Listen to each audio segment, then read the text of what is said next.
조선의 19대 임금 숙종은 잦은 환국으로 집권 세력을 바꿔가며 왕권을 강화시켰다. 환국이 일어날 때마다 조정에는 한바탕 피바람이 불어 닥쳤고 패배한 세력은 크게 몰락하였다. 숙종 15년 기사환국으로 서인의 우두머리 송시열은 사약을 받았고 대대적인 숙청으로 서인이 실각하고 남인이 집권하게 되었다. 이 시기 찢어지게 가난한 무변이라는 한 사람이 있었다. 기사환국으로 서인들이 대거 숙청당하자 서인에 속했던 그 또한 화를 입게 되어 몇 년 동안이나 녹봉을 받지 못하였다. 안 그래도 어려웠던 살림에 설상가상으로 조금씩이나마 받던 쌀 몇 말마저 끊기니 그의 집안은 온 식구가 백가죽이 등에 들러붙을 지경에 이르렀다. 참다 못한 무변은 체면을 버리고 동량을 하기로 마음먹고 길에 나왔으나 막상 어디로 갈지 막막하였다. 한참을 고민하던 차에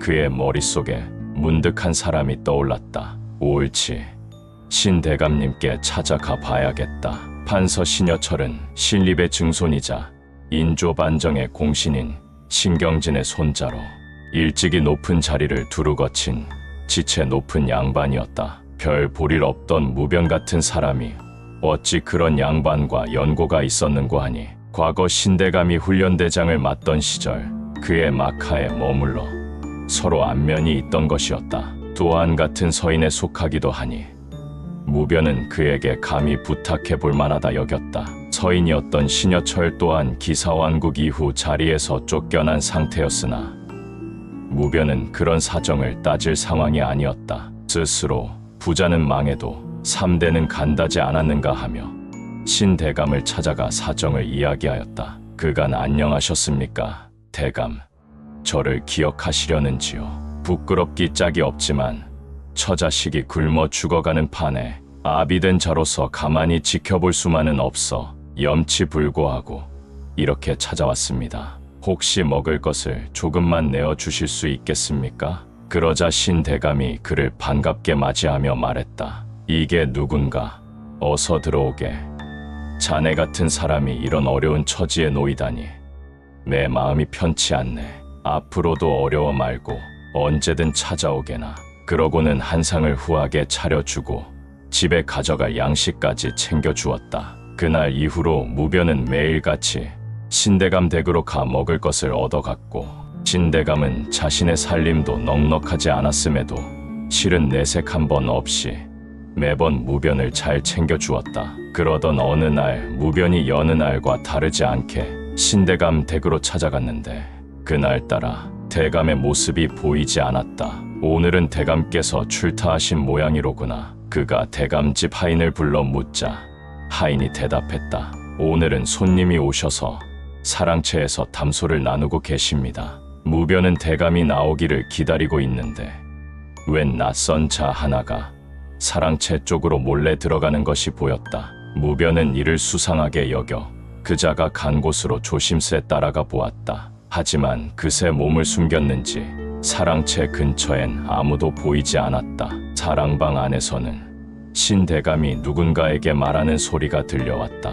밀서를 보내실 것이니 준비하고 계시는 것이 좋을 듯합니다. 바로 그때 무변이 사랑채 아래 몸을 숨긴 수상한 자를 발견하고는 외쳤다. 웬 놈이냐? 그 자는 잽싸게 몸을 날려 담을 넘어 달아났다. 그러자 밖에서 나는 소리를 들었는지 신대감이 창문을 열어보았다. 웬 소란이냐? 무변이 고개를 숙여 절하며 말했다. 방금 수상한 자 하나가 이 근처를 염탐하다가 담을 넘어 도주했습니다. 신대감은 잠시 생각하더니 말했다. 방에 가서 잠시 기다리게. 내 손님과 작별한 뒤 곧 자네를 부르겠네.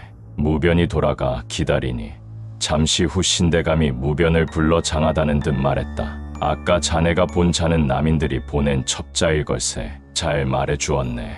자네가 이리도 듬직하니 내 마음이 든든하군. 그러고는 술상을 내오게 하여 무변을 후하게 대접해 주었다. 그리고 집으로 돌아가는 그를 배웅하며 말했다. 내일은 나와 장기나 한판 둠세. 요즘 종일 집에 있자니 영 적적해서 말이야. 무변은 그간 대감에게 받은 은혜를 조금이라도 갚은 것 같은 마음에 스스로 뿌듯해하며 집으로 돌아갔다. 다음 날 무변이 오자 신대감은 그를 불러 장기판을 사이에 두고 마주 앉아 말했다. 장기 두는데 내기가 빠질 수 없지. 어떤가? 우리 내기를 걸고 한 판 두기로 하세. 내가 지면 자네에게 천금을 주겠네. 대신 자네가 진다면 내 작은 부탁 하나만 들어주게나. 두 사람은 장기 한 판을 두었고 결과는 무변의 승리였다. 이런, 내가 졌네. 대국이 끝나자 대감은 하인들을 시켜 무변에게 양식을 챙겨 주었다. 무변은 감사 인사를 한 뒤 집으로 돌아갔다. 그날 밤 무변의 집에 웬 사람들이 수레를 끌고 찾아왔다. 신 대감께서 이것을 전해주라 하셨습니다. 그들이 가져온 것을 살펴보니 대감이 내기 때 약속한 천금이었다. 농담으로 여겨 넘겨들은 것인데 대감이 정말로 약속을 지켜 큰 재물을 보내오니 무변은 크게 놀랐다. 대감께서도 살림이 좋지 아니한데 내게 이리 큰 돈을 주시니 감사하면서도 몹시 송구스럽구나. 하인이 말했다. 대감께서 내일도 같은 시간에 오라 하십니다. 마땅히 그러겠다. 전해드리거라. 다음 날 무변은 신대감의 말대로 그의 집으로 향했고 대감은 그런 그를 반갑게 맞이하며 말했다. 오늘도 한 판 둡세나. 내 오늘은 반드시 어제의 수치를 씻겠네. 무변은 속으로 잘 되었다는 생각이 들었다. 이 기회에 대감께 조금이나마 은혜를 갚아야겠다. 그렇게 두 사람은 대국을 시작했고 무변은 신대감이 눈치채지 못하게 짐짓모 이기는 척 일부러 져주었다. 오늘은 제가 졌습니다. 내기대로 대감의 명에 따르겠으니 분부하시지요. 그러자 신대감이 웃으며 말했다. 이제야 분함을 풀게 되었구먼. 서두를 것 없네. 내 곧 알려줄 테니 오늘은 우리 집에서 머물고 가게나. 양식은 사람을 시켜 자네 집으로 보내놓겠네. 무변은 어리둥절하면서도 대감이 그렇게 나오니 더는 물을 수가 없었다. 그날 무변은 신대감 댁에서 하루 묵어가게 되었다. 날이 일어나시지요.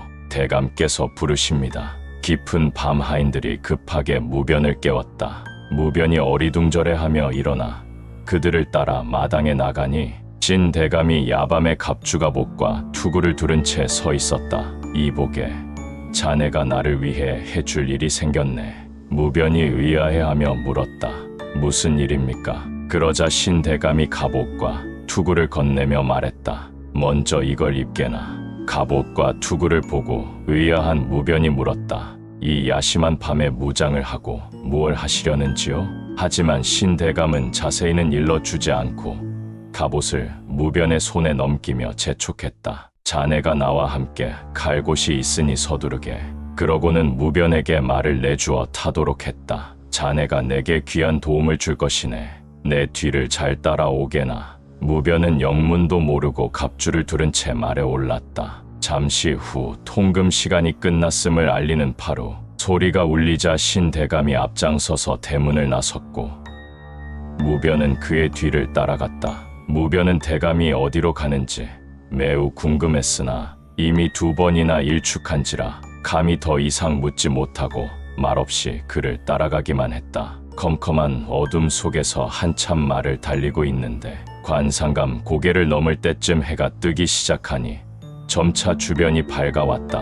무변이 그제야 앞장서 가는 신대감의 모습을 보았는데 무언가 이상했다. 신대감이 병졸의 갑주를 입고 볼품없는 말을 타고 있던 것이었다. 무언가 모를 섬뜩함을 느낀 무변이 자신의 갑주와 말을 보니 바로 장군의 갑주의 준말을 타고 있었다.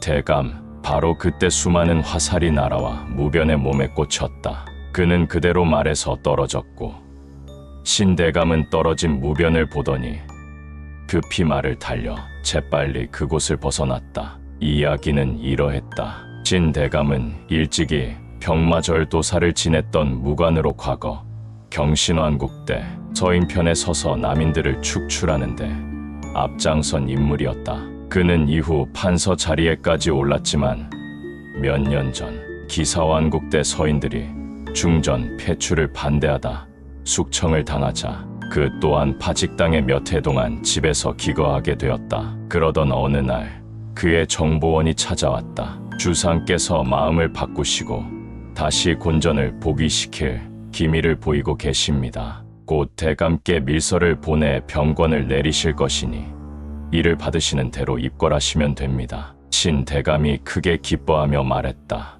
이 기회에 마침내 치욕을 씻고 또 한 번 환국을 도모할 수 있겠구나. 며칠 뒤 야심한 시각에 밀서를 보내실 것이니 준비하고 계시는 것이 좋을 듯합니다. 그때 밖에서 외침이 들려왔다. 웬 놈이냐? 진 대감이 창을 열어 밖을 보니 무변이 사랑채 앞에 서 있었다. 무슨 일인가?